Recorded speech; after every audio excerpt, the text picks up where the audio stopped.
Delivering information that's important to you and your community.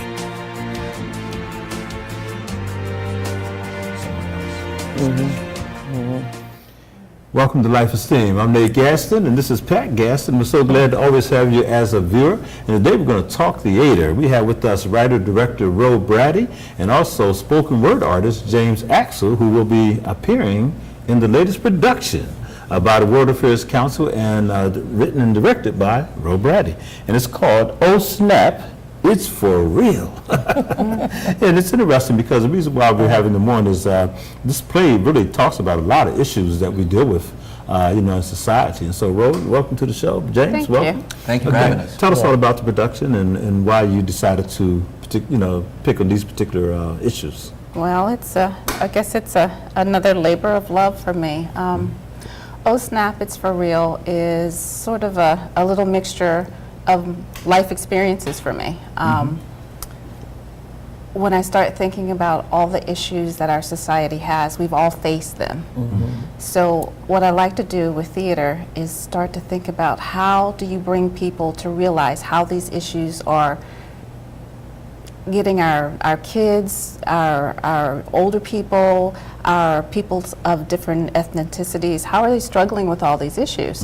And oftentimes we don't want to address them, but we'll address them through theater. Yeah, and that's a good, important point you make because, we all enjoy theater. Theater is a wonderful escape and this kind of stuff. But, there are times when theater, even poetry, James, right? Addresses real life, and that's apparently what this particular play is trying to do. James, you're starring, you're the head, no, you're in this play, right? Yes, I'm contributing a poem, Okay. and I got a chance early on to talk to Ro and hear her vision for this particular piece, and she told me about a young person in the play called Kareem, and just the inner city youth, and she let me read his script and read some of his struggles, and I instantly related and was able to write something to tie into his story. So the piece you're going to present is an original piece. Correct. Made specifically for this particular play. Absolutely. Excellent. That's real good stuff. But one of the things, Ro, you also mentioned is you have a number of young people that are part of your cast. And talk about that and how you got all these young people together. They are amazing. The play itself is going to be at Harrisburg Academy. When I started doing casting, I thought about, I really want an opportunity to go back sort of to my grassroots of working with kids. So I tapped into the kids there, and they were very, very enthusiastic about it. And in particular, there's just a mixture of ethnicities. I have some cast members who are from China. Once I gathered them up, I went to CASA, and that's just another great resource of young thespians. There's some amazing, talented groups of kids from both of these schools, Harrisburg Academy and CASA. Okay, and you are a retired teacher. Yes. Still subbing, I understand, right? Yep. Okay, good for you. Kind of keeps me on the pulse Keeps you on the with pulse. kids. But you do, I guess, glean a lot of your energy and things that you hear based on the work you've done with students. That's kind of how I came up with the title. I was talking to my son one day, and we happened to be in the kitchen, and he was getting a glass out of the closet, and it almost slipped, and he said, "Oh, snap." Ah, okay. And I said, "Oh, kids are still using that phrase." And he said, "Yeah." And then we went on to talk about it, and I sat down and I started writing. So I have to thank Theo for helping me come up with that title. Good stuff, good stuff. James, everyone know you as a spoken word, artist. And when did you, pick up that craft? When did you decide that was, your direction? Oh, well, I was always heavily influenced by hip hop, and I would say I kind of transitioned to spoken word about 8 or 9 years ago. The Midtown Scholar hosted a monthly event called the Good News Cafe. Oh, and yeah. That's kind of where I got my start. Yes. I seen you there too, absolutely. Yes. Guyton, Stefan Guyton, absolutely. and others. Yeah, good stuff. So then are you more of a spiritual or Christian rapper, or you just, expanse? I just try to write about life. Okay. And I think a lot of times what people do an excellent job of highlighting and articulating the problems, and I try to do that to the best of my ability, but then I also try to offer some inspiration and try to give what I feel is the solution. Oh, right. Good stuff. Good stuff, yeah.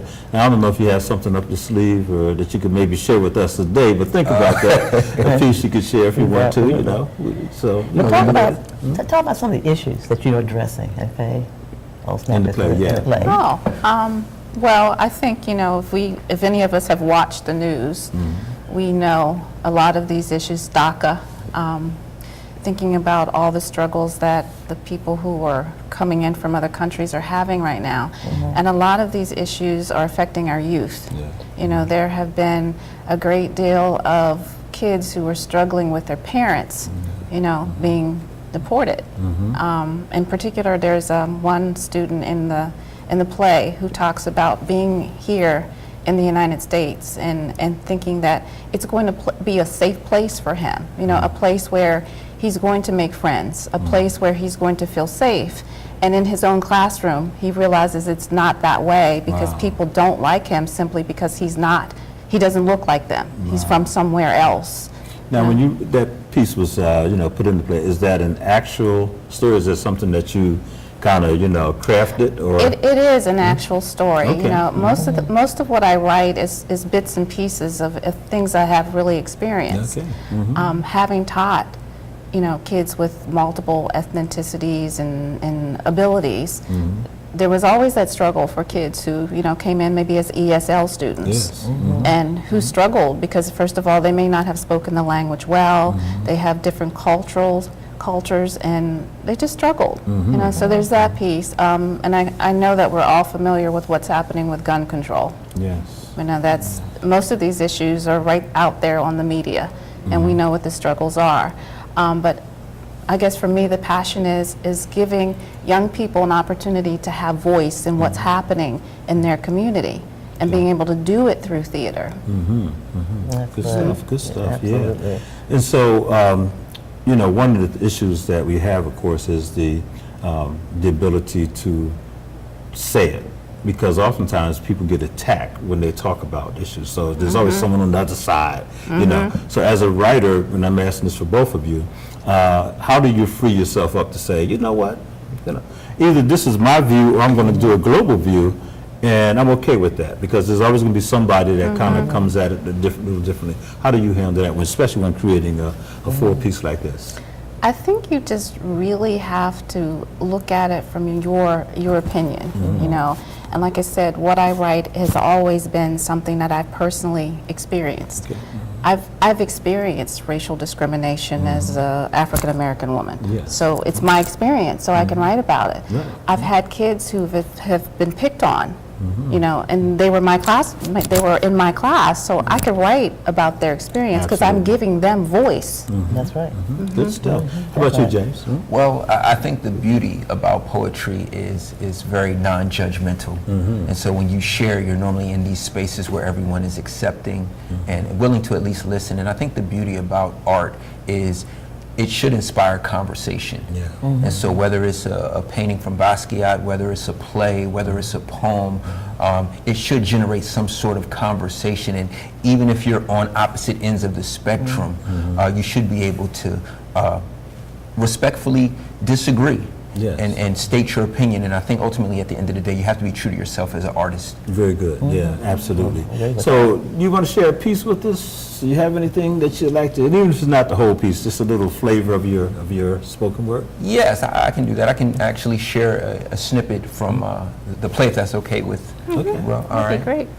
The stars are a diamond ring, owned by a king who wears robes of perfection as he strolls down golden streets. But if I was made in his image, why is it different for me? My neighborhood feels more like a prison. Gun smoke replaces incense for those who prey on innocent victims. And since the war on drugs left most of us with PTSD, I sit patiently, waiting for opportunity to knock. And when he finally does, I'll open the door and say, man, what took you so long? My pop said so long, and now it left a void. So now I avoid displaying my emotions in public unless it's anger. $200 LeBrons camouflage my insecurities, but can't take away this pain. Wow. Yeah, that's a good piece. Yeah. Very good. Thank you. And what I like is I actually understood every word you said. You know what I'm saying? Sometimes artists get to going and you like, okay, I think I caught that, you know. But very nice delivery, very good imagery too, man. Oh, thank you. Yeah, very good stuff. Yeah. And so that's what it's about. It's about, you know, real issues. Now, some of the other things you have listed here, you mentioned gun control, teen, what's this here? Mental health and stuff like that. Okay. Do you actually have I know Spike sometimes when he creates some of his, you know, stuff, he'll actually have the artist sit down with his script, and then they'll give input. You know, they'll say, well, you know, this feels authentic to me, or maybe I would say it this way, that kind of way. How do you prepare your cast? They see the script. What happens after that? That's an interesting question because once the cast sort of solidified itself and I knew that these were the individuals that were going to act these parts, I started giving them bits and pieces of the story. Okay. I took each character and I told them where their character was coming from, why I wrote it, how I wrote it, and where I was when I wrote it. So after they get to a point where they start to read the part and know the part, they go back to that story that I originally gave them, and I think that's where they get the emotion from. You know, when I'm telling them about the boy who was coming in from a different country who really struggled with his classmates and they're picking on him. Yeah. How would you feel if you came in from a country and you're looking just to be, just to have friends, and there's someone picking on you, making you feel as though you don't belong, making you feel like nothing? How would you feel? So I leave them with that. Okay.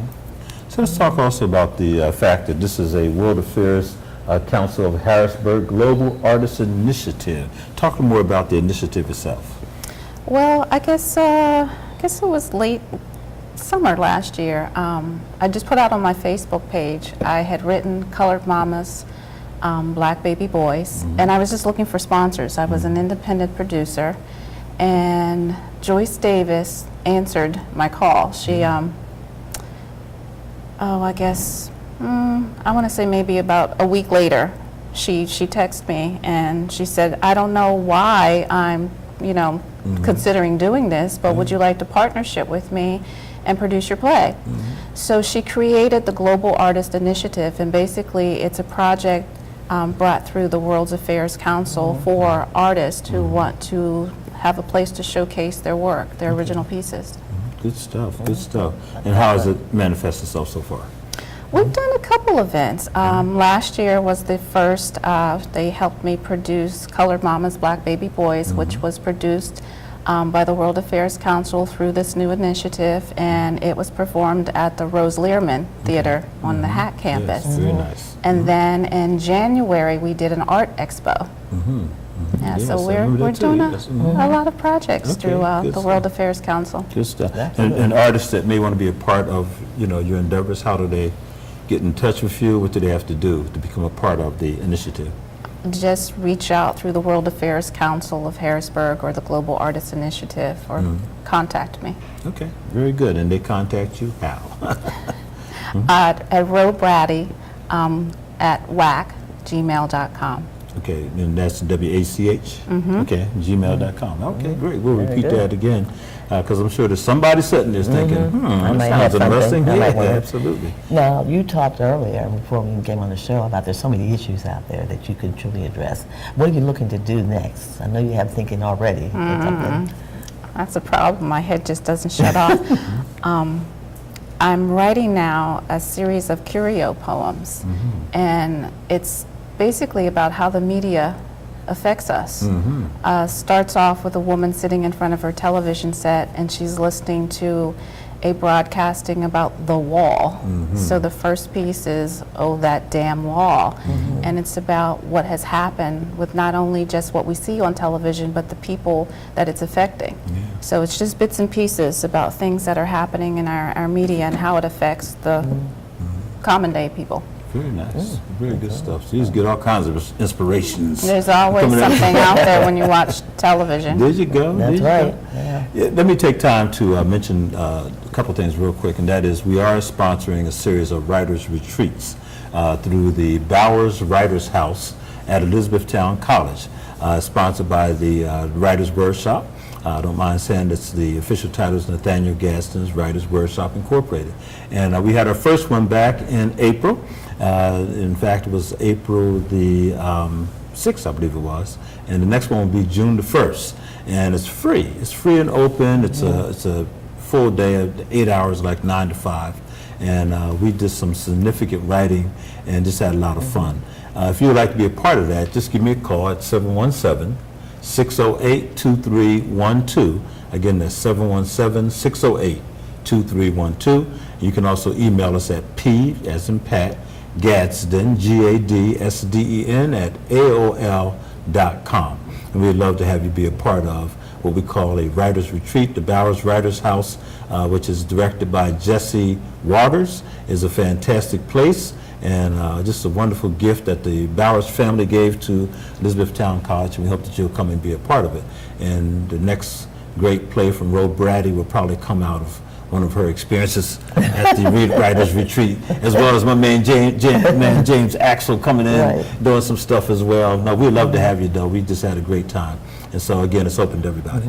Well, James, let me ask you, are you originally from Harrisburg?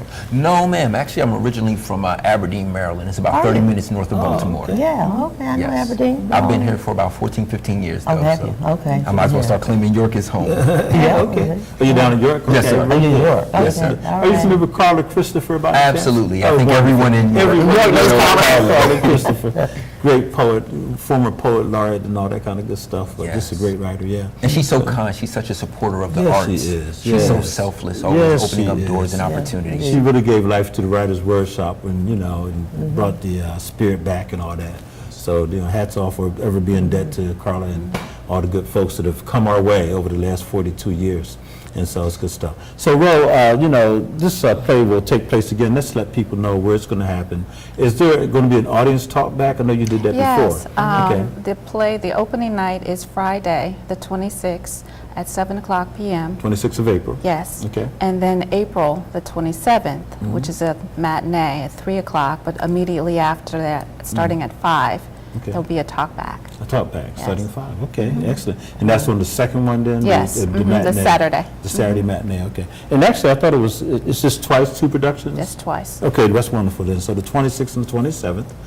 There's the evening production on the 26th and the afternoon production on the 27th at Harrisburg Academy? Yes, Harrisburg Academy in Lemoyne, PA. Okay. How do people, are there tickets they have to purchase in advance? Yes, but if you go on the WAC, the World Affairs Council of Harrisburg, you'll see the link to purchase tickets. Okay, very good, very good. It's a great production, and all of Ro's productions have been excellent. Your first big one, was out at, what was the name of that center again? The Art Center? Oh, the Christian, Harrisburg. Yes, Yeah. the Harrisburg Academy for Christians.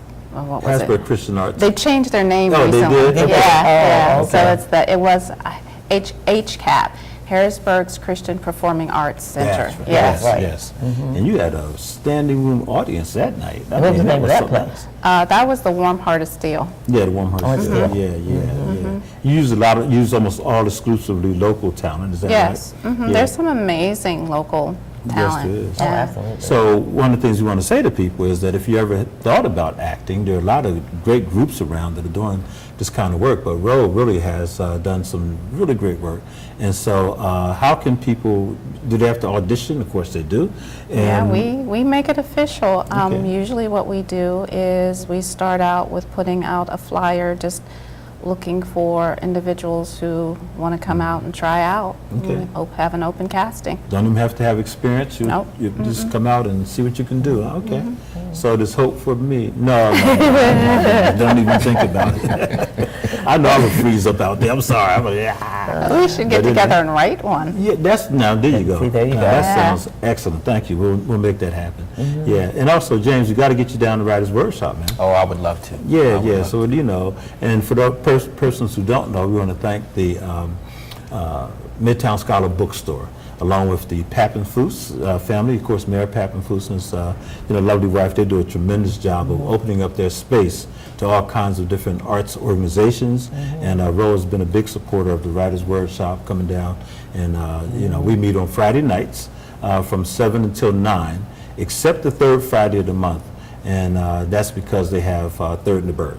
But every other Friday, we have the first Friday of the month, we have Youth Friday night. And the Police Athletic League has just been a tremendous partner bringing down young people of all ages. And then every Friday after that, except that third Friday, we just have featured readers and, just a good time. So James, we got to get you there, man. Absolutely, I'm planning okay. on it. Okay, fantastic, make that happen.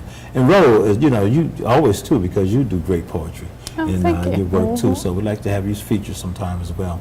And anybody out there, quite frankly, who is a poet who would like to, bring your voice, there's no cost. Just come down and occupy the space, have yourself a great time. So anyhow, so we want to get people out to theater. Let's talk about theater in general, because one of the things that we used to always say is that there's not enough theater that looks reflective of our community. In other words, either it's every now and then to be like one black play here, one black play, something like that. You very seldom see a play that features the Hispanic community, the Asian community, that kind of thing. So you have done a great job of having a multicultural cast, but you also have done a great job of having told the story of African American people. So what is your direction in terms of where you want to go with your theater company and the collaboration with World Affairs Council, in terms of how to reach more segments of our community? I just think theater in general is a way to reach the masses. Okay. When you start thinking about casting a play, I just always get a feeling of who's right for the part. Okay. Not necessarily just focusing on African Americans, but who can make the story come to life, who can bring it off the script. And sometimes, it just may be, a variety of different ethnicities, and in this particular production we have some it's amazing kaleidoscope of individuals. We've got, of course, African Americans, we've got a couple older actors, we've got a young lady from China, so it's a really good mix of what our community looks like. Sure, and especially this particular play, because you're addressing issues that affect everybody. That's right. Yeah, James, when you write, what audience do you have in mind as a writer, or do you have a particular audience in mind? Honestly, I don't. I just try to write based on life experiences. I try to write what I see happening in society and just try to address various topics, whether it's hypermasculinity, whether it's systemic oppression, whether it's a disregard for God, anything. And so that's kind of the thought process that I have. But a lot of it is just bumping my head up against the brick wall and then writing about it. Gotcha. That's good stuff. Well, we're having, by the time this airs, we had the Axel Competition, and Ro was a judge, and at the time we were trying to get Brother James, and we'll see if we can get him in. But anyhow, these are young people, 9th grade through 12th grade. And they're exposed to this local competition, and then they go on to the nationals. And quite frankly, a lot of people have never heard of AXO, but AXO is the springboard for a lot of our great actors and different people that have been involved. So you talk about people like Anthony Anderson on Blackish, you talk about Jada Pinkett Smith, and on down the line. They actually started their careers by attending, the AXO presentations. So one of the things that I hope will happen here in the Harrisburg area is that and AXO is always here. I mean, thanks to Kava Brunson and his fabulous work and all the people he, brings to the table. We can get young people in the 9th grade to begin to think about how they can contribute to, theater and the other disciplines, spoken word and all that. And so I hope there's more of a collaboration. I'd love to see you. For example, I know the Gamut Theater is there. I know the Open Stage is there. I know that the Sankofa African American Theater is there. So there's a lot of stuff around, and I'd love to see more of a collaboration so that we can get those energies going and bring more resources to the room, that kind of thing. So I'm sure that that's on your bucket list somewhere, your drawing board. Definitely is. And it's funny because I think you and I talked about like some type of calendar of events for everybody who's doing local theater. And part of our big problem is like you might be doing something, I might be doing something, and they're all on the same date. So somehow of coordinating so we can all continue to support each other. There's a lot of people, the one young man, Keontae, that's been coming down to the workshop, he talks about that quite a bit in terms of how we need to have more of a that voice that will bring everybody to the table, and then we can say, hey, maybe this works best. Of course, there's logistical stuff involved too. If the theater is not available, it's just not available, or the room, whatever. So we got to keep that in mind, but it's good stuff. I hope that, you know, people will really turn out because this is really about community theater, is that right? Yeah, and it's about the issues that we have to, and that talk back seems like a perfect opportunity to really, you know, get some of these things out and, you know, and that. And let's not sleep also on the World Affairs Council because they do a great job, don't they? How long have you been involved with World Affairs, by the way? Actually, this is simply my second year. It just seems like Joyce and I have been working together for a lot longer because I've known her for a while. Sure. You went to church together. She actually ran some writing workshops. Yes.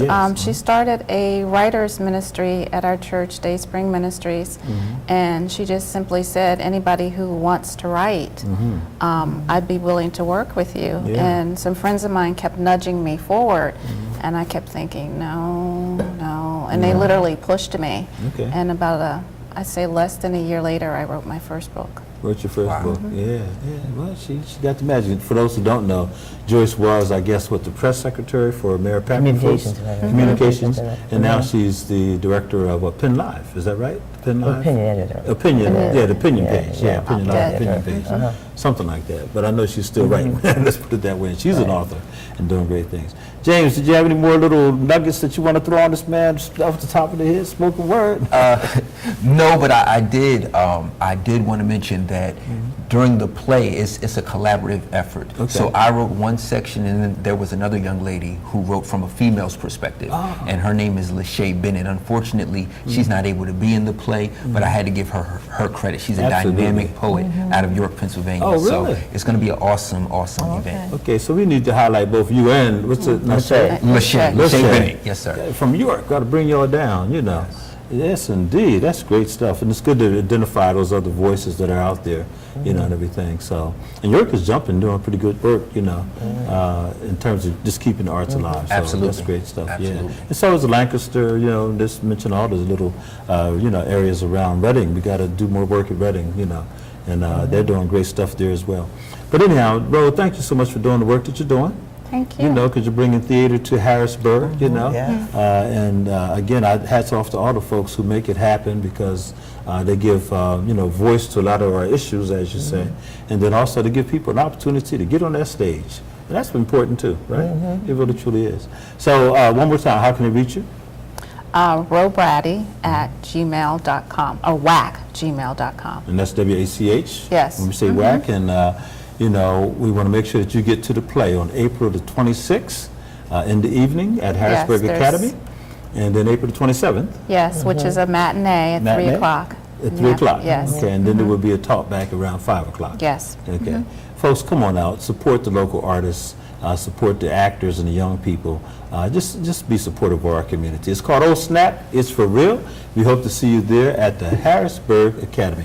Hey, and don't forget, we have a lot of great things going on at Life Esteem. Give us a call sometime at area code 717-608-2302 for Pat, and 608-2312 for myself.